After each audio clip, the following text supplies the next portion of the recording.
बारे में। मोदी कौन है हम नहीं जानते मोदी के बारे में। हम लोग वैसे भी रोड पर आ गए हैं। हम सरकार ने एक नहीं सुनी और निर्दयता पूर्वक 8000 कर्मियों को नौकरी से बर्खास्त कर दिया गया। जब जीवन में नौकरी ही ना बची तो फिर क्या बचा है? तो एक ही लेटर में टर्मिनेट कर दिया गया। 29 दिनों से हम लोगों को बरगलाया जा रहा है और विभाग एक्शन पर एक्शन ले रहा है। क्या यही बिहार में अब दिन देखना रह गया था? नमस्कार, मेरा नाम है ब्यूटी गिरी और आप देख रहे हैं बड़का नेता। बिहार की राजधानी पटना में है आज, और पटना में बीजेपी कार्यालय के बाहर हम मौजूद हैं। जरा दिखाइए ये तस्वीर, बीजेपी कार्यालय है और उसके सामने ये हुजूम देखिए। ये सभी संविदा कर्मियों की हुजूम है, जो 8000 संविदा कर्मी एक झटके में बर्खास्त कर दिए गए, ये उनकी हुजूम है। यहाँ पर आज जेपी नड्डा आने वाले थे और इसलिए ये सभी यहाँ पर एकत्रित हुए अपनी मांगों के साथ। और एक देखिए गाड़ी आ गई। तस्वीर जो है इस वक्त की हम आपको दिखा रहे हैं कि बीजेपी के नेता जो हैं यहाँ पर गाड़ी जा रही है और ये अपनी मांगों के लिए सामने से घेर कर खड़े हो गए हैं। ये अपनी मांगों के साथ जो है यहाँ पर डटे हुए हैं और इस वक्त इनकी मांगे ये है कि इनकी जो बर्खास्तगी है उसे हटाई जाए, इन्हें वापस लिया जाए और वापसी के साथ साथ इनकी जो पहले मांगे थी बर्खास्तगी से पहले, उन सभी मांगों पर भी ध्यान दिया जाए। और साफ कह रहे हैं कि तब तक नहीं हटेंगे जब तक इनकी मांगे पूरी ना हो जाए, एटलीस्ट लिखित में जब तक ना दी जाए। क्या कहेंगे सर, आप लोग कब तक क्या बैठे रहेंगे?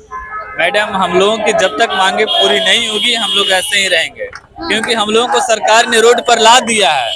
हम लोग शौक से नहीं है, हम लोग बिहार सरकार में कार्यरत कर्मी थे और संविदा पर लगातार पिछले 500 वर्षों से काम कर रहे हैं। सरकार के समक्ष हम लोगों ने कुछ मांगों को रखा, छोटी सी मांगों को रखा और सरकार ने एक नहीं सुनी और निर्दयता पूर्वक 8000 कर्मियों को नौकरी से बर्खास्त कर दिया गया। तो ये सारा सर गलत है। 29 दिनों से हम लोग शांतिपूर्ण तरीका से धरना दे रहे हैं, परंतु एक ना विभाग सुन रही है, ना मंत्रिमंडल सुन रहे हैं, ना कोई सुन रहा है। मजबूरन में हम लोग को यहाँ आना पड़ा अपने मंत्री के समक्ष। फिर से पुलिस लाठी लेके सामने तैनात। पुलिस तैनात है तो पुलिस अपना काम करे, हम लोग अपना काम करेंगे। हम लोग को पुलिस से कोई लेना देना नहीं है। ऐसा नहीं कि हम लोग पुलिस से टकराने आए हैं या उनसे डर रहे हैं। हम लोग अपने नेता से बोलने आए हैं, हमारे जो गार्जियन है बिहार के, उनसे बात करने आए हैं कि हम लोगों के साथ ये अत्याचार क्यों हो रहा है। अधिकारी सामने समझा रहे कि मेहमान आ रहे दिल्ली से, आ जाने दीजिए, काहे हंगामा कर रहे हैं? हंगामा नहीं कर रहे मैम, ये गलत बात है कि हंगामा कर। देखिए सभी लोग आ रहे हैं, जा रहे हैं, हम लोग साइड से शांति तरीके से अपने किनारे बैठे हुए हैं और अपना अपना मांग रख रहे हैं। लेकिन अभी भी कोई लोग नहीं मिलने आए हैं कि नहीं अच्छे से मिले। 3 दिन पहले भी हम लोग आए थे, आश्वासन दिया गया कि ठीक है आप लोगों की बातों को सुना जाएगा, लेकिन कोई विचार नहीं किया। केवल झूठ मूठ की बातें किया जा रहा है। 29 दिनों से हम लोगों को बरगलाया जा रहा है और विभाग एक्शन पर एक्शन ले रहा है। क्या यही बिहार में अब दिन देखना रह गया था? बिहार के युवाओं का तो भविष्य ऐसे ही चौपट है, इंजीनियर का भविष्य ऐसे ही चौपट है और जिनको इन्होंने कॉन्ट्रैक्ट पर नौकरी दिया उनको भी चौपट कर दी है। 8000 लोगों को टर्मिनेट कर देना ये कहाँ तक का सही है? क्या मांगे मांगना गलत है? हमारे संविधान का आर्टिकल 19 कहता है कि आप लोग मांग रख सकते हैं। क्या मांग रखना गलत है? लेकिन नहीं, इन्होंने 8000 लोगों को टर्मिनेट कर दिया बिना वार्ता के। चार्ज में आप लोगों को नुकसान हो रहा है। नुकसान हो रहा है मैम, क्या करें? हम लोग वैसे भी रोड पर आ गए हैं, हम लोग के पास कोई ऑप्शन नहीं है। अगर कफन बांध क्या है सर पे? एकदम कफन बांध लिए हैं। सरकार को अगर पिटने का ही इच्छा है तो हम लोग पिटाते रहेंगे, हम लोग रोड पर उतरते रहेंगे, क्योंकि हम लोग उनके भविष्य हैं। अगर हम लोगों को पिटना ही चाहते हैं तो ठीक है, पिटते रहिए। आखिर हम लोग जाएं तो कहाँ जाए, इन्हीं के समक्ष आएंगे ना। बिल्कुल, तो ये साफ कह रहे हैं कि सरकार पिटना चाहती है और पिटने के लिए तैयार है, लेकिन अपनी नौकरी लेकर जाएंगे। जब जीवन में नौकरी ही ना बची तो फिर क्या बचा है? सर क्या कहेंगे? आपने तो गमछा पहन रखा है, राम का घेराव कर रहे हैं बीजेपी कार्यालय का। मैम, गमछा से आप किसी को वो नहीं कह सकते, ठीक है? ये हमारा आन बान शान है, बिहारी है, ठीक है?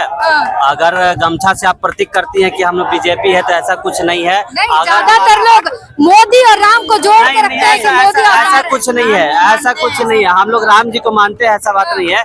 अब मोदी कौन है क्या नहीं है हमको नहीं पता। अगर वो हम लोग को नहीं देखना चाह रहे हैं बीजेपी वाले, तो हम लोग क्यों जानेंगे उन लोग के बारे में? मोदी कौन है हम नहीं जानते मोदी के बारे में। अगर वो हमें नहीं जानते तो हम उनको क्यों जानेंगे? हाँ, हम अपनी मांगों के लिए आए हैं। अगर मांग नहीं पूरा होगा तब तक हम लोग यहीं पे रहेंगे। बोला गया है कि मीटिंग अभी यही होने वाला था बीजेपी कार्यालय में, तो हम लोग को घेराव के कारण वो लोग दूसरे जगह चले गए हैं।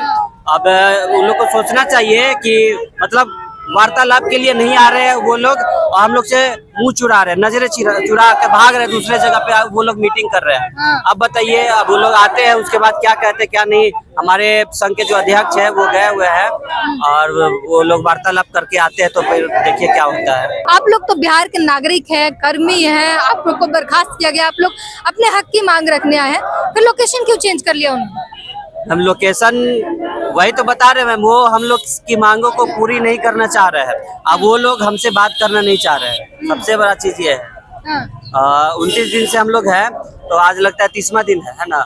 तो समझिए 1 महीना हो ही गया है, एक बार भी बीजेपी के या फिर जेडीयू के चाहे एनडीए सरकार कोई नेता नहीं हम लोग से आया है वार्तालाप के लिए, चाहे कोई ये झूठा मतलब नई विभाग आया है। कब तक बैठे रहिएगा यहाँ? अब जब तक मांग नहीं पूरा होगा मैम बैठे हुए रहेंगे हम लोग। यही बैठिए? जी जी बैठे। पुलिस लाठी लेकर तैयार कोई बात बैठी है। नहीं है मैम, कोई बात नहीं, खाएंगे। अगर लाठी खाने से हम लोग परमानेंट हो जाते हैं तो फिर कोई दिक्कत नहीं, हम लोग लाठी खाने के लिए भी रेडी लाठी हैं। ऐसे नहीं मारा जा रहा, कपार फूट रहा है, कितना हॉस्पिटल पहुंचा फूट दिया। चुका है, हमारे साथियों का भी फूट चुका है, तो कोई दिक्कत नहीं है, 2-4 लाठी और खा लेंगे, 2-4 सिर और फूट जाएगा, कोई दिक्कत नहीं, लेकिन लेके जाएंगे। जब तक तोड़ेंगे नहीं, जब तक छोड़ेंगे नहीं। प्रण लेके बैठे। जी प्रण लेके बैठे। तो ये बिल्कुल एक लाठी चार्ज करके इनके सर जरूर तोड़ दिए गए हैं, फोड़ दिए गए हैं, हौसला नहीं टूटा है। नहीं टूटा है मैम, और बढ़ गया हौसला। बढ़ गया। जी बढ़ गया। क्या कहेंगे सर?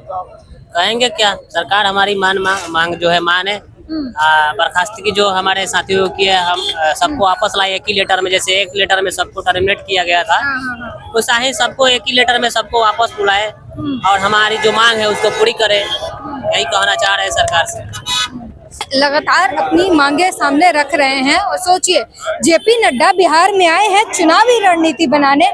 बिहार में विधानसभा चुनाव होने हैं, उसके लिए वो रणनीति बनाने के लिए बिहार में आए हैं।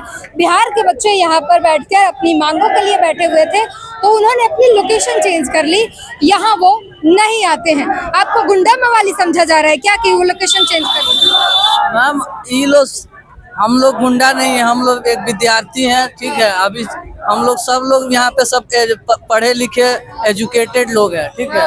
सरकार ने हमारी बातों पे कोई भी अमल विचार नहीं किया अभी तक। 1 महीना हो गया, एक भी मांग के लेकर अभी तक कोई भी विचार नहीं किया गया, और हम लोगों को डराने धमकाने का काम किया, और हम लोगों को 8,000 के लगभग एक ही लेटर में टर्मिनेट कर दिया गया। तो हाँ, तो हम लोग यही चाहते हैं कि हम लोगों को पुनः सरकार एक ही लेटर में सबको बुलाए और हमारे मांगों पर विचार करे, बस यही हमारा।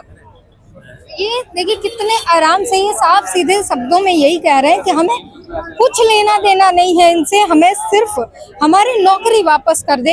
एक तरफ आके 1 करोड़ नौकरी देने का वादा करते हैं और दूसरी तरफ जो नौकरी पर है उन्हें हटा दिया जाता है।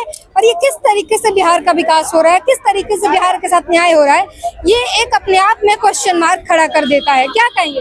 देखिए, मैं हम लोग का एक लेटर के थ्रू 8,000 जो सर्वे कर्मी थे उसको बर्खास्त कर दिया गया है 4 तारीख को, है ना। हम चाहते हैं सरकार से, जो है जेपी नड्डा से भी हम लोग मिलने आए थे, हम लोग चाहते हैं कि एक लेटर के थ्रू सबको वापसी हो जाओ में, और सबको जो भी 5 सूत्रीय मांग है उस पर सरकार विचार करे। तो क्या कहेंगे सर? आप लोग बैठे हैं, पुलिस तैनात है लाठी लेके हाथ में, अधिकारी समझा रहे हैं कि मेहमान आ रहे हैं, हार्दिक अभिनंदन लिखा हुआ है, इस तरीके से हार्दिक अभिनंदन मत करिए, बाद में उन्होंने लोकेशन चेंज कर दी। हम लोग भी अभिनंदन करने के लिए यहीं बैठे हुए हैं मैम, हमारे गार्जियन आ रहे हैं, हम लोग भी अभिनंदन करने के लिए ही, उनका स्वागत करने के लिए यहीं बैठे हुए हैं, उनका विरोध प्रदर्शन करने के लिए नहीं बैठे हुए हैं। बस मिल के हम, मेरा जो मांग है बस उनको बताना है, बस इतना ही काम करने के लिए बैठे हैं। जब तक लिखित में नहीं मिलेगा नहीं जाएंगे। दूसरी तरफ लाठी लेकर तो पुलिस तैयार है। जेपी नड्डा अपना लोकेशन बदल चुके हैं। मैम लाठी तो इससे पहले भी हम लोग यहाँ खा चुके हैं, ऐसा थोड़ी आज ये दूसरा दिन है। हम लोग 29 दिन से धरना पे बैठे हुए हैं। पिछली बार हम लोग आए थे तो हम लोग को 2 घंटे का समय दिया गया था कि आप लोग से 2 घंटे में आप लोग का वार्ता करके आप लोग की समस्याओं का समाधान। आज 72 घंटे हो गए, 72 घंटे हो गए। सरकार में ये खुद बैठे हुए हैं, बीजेपी के हमारे खुद माननीय मंत्री जी हैं, उप मुख्यमंत्री 2 हैं। अब ये नहीं सुनेंगे तो कौन सुनेगा? सत्ताधार पार्टी ये बैठे हुए हैं, सरकार में ये बैठे हैं। हम लोग तो हर एक पटल पे, चाहे अधिकारी हो, चाहे सरकार हो, चाहे पक्ष हो, चाहे विपक्ष हो, हर एक के दरवाजे पे जा चुके हैं, हर एक को अपना आवेदन, अपना मांग पत्र दे चुके हैं। ये लगातार जो है अपनी मांगों को लेकर कोशिश कर रहे हैं। कब तक बैठे रहेंगे? जब तक बात न हो जाए हम लोग को। जेपी नड्डा लोकेशन बदलकर दूसरी जगह चले गए तो फिर यहाँ आएंगे ना, उनके इंतजार कर रहे हैं हम लोग। जब तक इंतजार करें तब तक नहीं आएंगे, जब तक बैठे रहेंगे हम लोग। उधर से चले गए चलेंगे तो इंतजार करेंगे, फिर कल आएंगे, बैठे रहेंगे। यही बैठे रहेंगे। पुलिस लाठी लेके आगे सामने खड़ी है। खड़ी है तो फिर एक बार मरबे की थी, फिर मारे। हम लोग लाठी खाने के लिए तैयार है अपनी मांग को लेकर। जब तक हम लोग का मांग नहीं पूरा हो रहा है तब तक हम लोग लाठी चलाए या डंडा चलाए, लेकिन हम लोग मांग मना के ही जाएंगे।